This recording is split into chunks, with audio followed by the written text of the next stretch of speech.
Kisah-kisah pilu kerusuhan Mei 1998. Kerusuhan Mei 1998 merupakan salah satu peristiwa kelam dalam sejarah Indonesia. Saat itu kerusuhan Mei 1998 muncul setelah penembakan terhadap 4 mahasiswa Trisakti. Dilansir dari kompas.com, menurut tim gabungan pencari fakta, setidaknya ada 1.000 orang meninggal karena kerusuhan Mei ini. Berikut adalah rangkuman kisah-kisah memilukan kerusuhan Mei 1998. Penjarahan toko. Pada saat kerusuhan, terjadi aksi penjarahan toko oleh massa yang mengamuk. Mayoritas adalah toko-toko yang berada di wilayah Jakarta Kota dan Jakarta Barat. Saat massa melakukan penjarahan, pemilik toko bersama keluarganya mengungsi ke rumah mereka di lantai 2 atau ke rumah tetangga untuk menyelamatkan diri. Aparat menembaki massa penjara. Saat keamanan seharusnya dikendalikan, aparat justru menembaki massa perusuh dan penjara agar mereka bubar. TGPF menemukan terjadinya aksi pemerkosaan. Berdasarkan hasil pengumpulan dan verifikasi data dari TGPF, terdapat 52 korban pemerkosaan, 10 korban penyerangan seksual, dan 9 korban pelecehan seksual. Dilansir dari kompas.com, perempuan yang diperkosa pada hari itu mencapai 53 orang, dengan sebagian besar merupakan etnis Tionghoa. Ribuan orang tewas. TGPF melaporkan bahwa korban tewas terbakar mencapai 1.190 orang. 27 orang tewas karena senjata dan 91 orang korban luka. Belasan orang hilang. Berdasarkan data dari Ikatan Keluarga Orang Hilang, sebanyak 4 orang hilang hingga kini saat kerusuhan terjadi. Mereka adalah Ucok Munandar Siahaan selaku mahasiswa Perbanas, Yadin Muhyiddin selaku alumnus sekolah pelayaran, Hendra Hambali selaku siswa SMA, dan Abdul Nasser selaku kontraktor.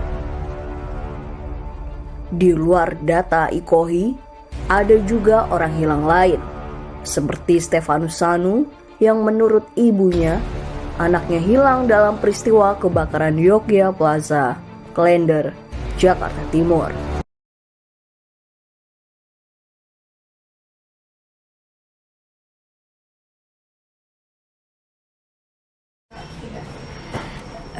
Selamat siang, Pak. Sebelumnya perkenalkan, saya Siti Tarisa, biasa dipanggil Tari, dari jurusan Sosiologi Visip USU. Di sini saya ingin bertanya tentang kasus rasisme tahun 98. Sebelumnya boleh Bapak perkenalkan diri terlebih dahulu. Baik, terima kasih. Assalamualaikum warahmatullahi wabarakatuh. Selamat siang, perkenalkan nama saya Irfan Saputra. Terus Boleh, Pak. di sini sebagai Wakil Rektor LBH Medan, dan hari-hari memang menangani kasus-kasus pelanggaran hak asasi manusia dan terkait dengan penegakan hukum dan hak asasi manusia juga. Baik, Pak. Di sini saya ingin bertanya, apakah Bapak mengetahui tentang kasus tahun 98? Alhamdulillah kita tahu sedikit. Nah, kalau banyak kan kita harus membaca lagi. Tapi setidaknya kita tahu bagaimana kasus tahun 98 itu ada. Jadi menurut Bapak tuh kasus 98 itu kenapa bisa terjadi gitu, Pak? Baik, kasus 98 itu berawal dari krisis moneter. Tahun 97 yang anjloknya mata uang Indonesia kan begitu. Berawal dari krisis itu, maka bergejolaklah di salah satunya paling tinggi itu Jakarta, Medan, Jakarta, dan seterusnya. Tahun 98 itu karena krisis, maka macam kejadian pelanggaran asasi manusia terjadi. Salah satunya itu terkait dengan etnis Tionghoa ya. Sepanjang pengetahuan saya itu di Jakarta itu etnis Tionghoa itu yang paling banyak mengalami pelanggaran asasi manusia itu di kaum perempuan. Begitu. Hampir ratusan orang kaum perempuan saat tahun 98 itu menjadi korban pelecehan seksual, perkosaan dan pembunuhan. Yang memang pemicunya itu ya krisis moneter dan banyak terjadi penjarahan kan. Tahun 98 toko-toko dijarah, orang etnis Tionghoa itu dianggap yang salah satu penyebab terjadinya krisis itu. Jadi saat itu maka banyak menjadi korban adalah perempuan yang jadi korban pelecehan seksual dan korban perkosaan bahkan pembunuhan. Jadi kalau dari penjelasan Bapak ini kan kita bisa ketahui kalau 98 itu kan berarti identik topik utamanya terjadi karena krisis moneter. Ya. Kenapa bisa terseret dari etnis Tionghoa gitu ke dalam kasus 98 gitu Pak? Tahun 98 itu kan banyak ketimpangan sosial kan begitu. Etnis Tionghoa itu dianggap lebih sejahtera gitu kan, lebih mapan dibandingkan masyarakat pribumi. Dan beranggapan kan toko-toko saat itu kan dijarah itu rata-rata kan orang etnis Tionghoa, baik supermarket, toko kelontong dan lain hal. Maka itu menurut hemat saya memang karena ada krisis moneter itu karena faktor yang dianggap ada ketimpangan sosial ataupun ekonomi, maka masyarakat yang memang kita ketahui adalah target utama mereka ya toko-toko itu. Dan memang itu betul-betul bentuk pelanggaran HAM yang sangat-sangat tidak manusiawi kan. Maka setelah pasca tahun 98 itu dibentuklah tim pencari fakta, ya kan, tim gabungan pencari fakta TGPF ya kan gitu. Maka setelah tahun 98 itu lahirlah Undang-Undang HAM tahun 99 nomor 39 itu tentang asasi manusia. Pemicunya itu adanya rasis terhadap etnis Tionghoa, penyiksaan yang pembunuhan, pemerkosaan yang massal, penjarahan, itulah.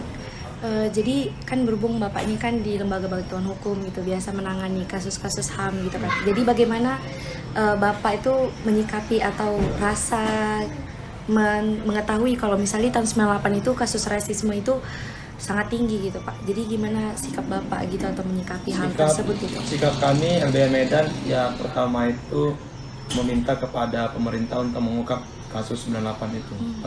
Aktornya itu kan banyak yang belum terungkap. Bahkan 4 orang mahasiswa tersakti ya kan yang hilang kayak Wiji Tukul juga ada itu. Sampai sekarang kan nggak tahu nih aktor pelaku itu siapa di balik itu semua. Jadi sikapnya seperti itu LBH Medan, meminta pemerintah dalam hal ini mengungkap pelanggaran asasi manusia tahun 98. Bukan itu aja, tersakti juga kan begitu. Itu sih sikapnya. Jadi untuk yang terakhir nih Pak, jadi gimana Bapak menyikapi tentang kasus rasisme gitu, tapi nggak di tahun 98 aja kan rasisme itu sampai sekarang tuh masih ada gitu kan, apalagi Cina itu yang kayak Tionghoa, etnis Tionghoa itu di keterbelakangan gitu. Gimana sih Bapak? Yang pertama kita sangat miris ya, Indonesia sekarang ini masih belum bebas dari politik identitas ataupun isu-isu rasis yang bahkan dia Cina, dia itu orang Papua dianggap bahkan maaf disamakan dengan binatang, itu kan masih ada sampai sekarang. Bahkan masih segar mungkin setahun belakangan ini Natalius Pigai itu mantan komisioner Komnas HAM itu dihina sebagai sama siapa itu kalau nggak salah orang yang cukup terkenal juga dianggap disamakan dengan binatang kan begitu. Artinya pemerintah saat ini masih belum selesai dalam hal apa mensosialisasikan kepada masyarakat ataupun memberitahukan kepada masyarakat kalau politik identitas ataupun rasisme ataupun penghinaan terhadap SARA itu memang tidak dibenarkan di Indonesia ini. Baik dari segi kadang dibilang dia Islam nanti dibilang teroris gitu kan. Kalau dia dibilang nanti etnis Tionghoa misalnya oh ini Cina ini tukang ibaratnya ini yang mengeksploitasi keuangan Indonesia gitu kan. Dia masih sampai sekarang ini masih juga masih terhadap warna kulit kan, orang Papua bikin rusuh juga seperti itu. Artinya LBH Medan masih miris dengan bagaimana penyelesaian pemerintah terhadap tentang penanganan SARA ini, rasis ini pada etnis tertentu. Ya untuk ke masyarakatnya kita juga harus sampaikan, kita ini harus paham tentang kita berbeda-beda tapi tetap satu jua, itulah Bhinneka Tunggal Ika itu kan. Jadi tidak ada warna kulit dan DUHAM juga bilang, Deklarasi Hak Human Rights itu kan, itu mengatakan setiap orang itu diperlakukan sama tanpa ada membedakan warna kulit, bangsaan, pandangan politik, agama, sikap, strata sosial itu dibedakan, itu tidak dibedakan, jadi universal, maka itu harus dihormati, dijunjung dan dilindungi. Gitu. Baik Pak, terima kasih sebelum atas waktunya ya Pak. Sama-sama.